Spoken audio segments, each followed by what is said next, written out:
د اسلامي امارت ټولو مجاهدینو ته د علي قدر امیر المؤمنین حفظه الله هدایت. بسم الله الرحمن الرحیم. الله تعالی په خپل فضل او کرم سره د اسلامي امارت ټولو مجاهدینو ته یوه ستره فتح ورنصیب کړه چې اوس د یوې سترې ازموینې سره مخ دي. د دې لپاره چې مجاهدین په دې ستره ازموینه کې بریالي شي باید لاندې ټکو ته جدي پاملرنه وکړي. اول، ټول مجاهدین خپل نیتونه خالص لله فی الله وګرځوئ. دوهم، مشران او کشران ټول د تقوا په زینت سره خپل ځانونه ښایسته کړئ. دریم، د الله تعالی ډیر حمد ووایست چې د مقدس جهاد په برکت او په خپل نصرت سره یې عظیمه فتحه در په برخه کړه. څلورم، په ټولو چارو کې د عدل او انصاف څخه کار اخلئ. پنځم، د خپل ځورېدلي ولس سره احسان کوئ. شپږم، د کبر، غرور، عجب، ظلم او خیانت څخه ځانونه وساتئ. اووم، د قوم پرستی، منطقه پرستی، لسان پرستی او انډیوال پرستی څخه په کلکه پرهیز وکړئ. اتم، امتیاز باید په تقوا او امانتدارۍ سره وي.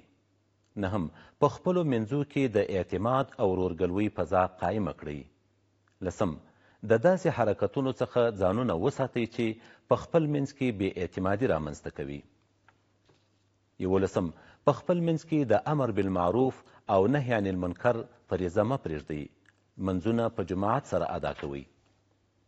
دولسم، په بیت المال کې د خیانت کولو څخه ځانونه وساتئ.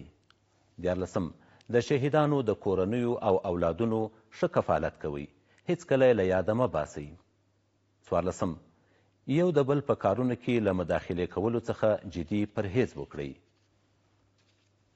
پنځلسم، یاد پورته هدایات په جدیت سره عملي کړئ، خصوصا دغه د انډیوال پرستی، قوم پرستی او لسان پرستی څخه ځان ساتل، ځکه چې رسول الله صلی الله علیه وسلم صحابه رضی الله تعالی عنهم ته وفرمایل: دعوها فانها منتنه. الحدیث رواه البخاري. ژباړه: دا پرېږدئ، یقینا دا بدبویه خبرې دي. ټول دې خبر وي چې که هر چا په دې مقدس او پاک اسلامي امارت کې د انډیوال پرستی، قوم پرستی او لسان پرستی بدبویه عمل کاوه او اوس یې تر متعددو او بار بار خبرتیاو وروسته هم کوي، هغه ته عفو نشته، ځکه چې دا په ښکاره سره ګناه ده.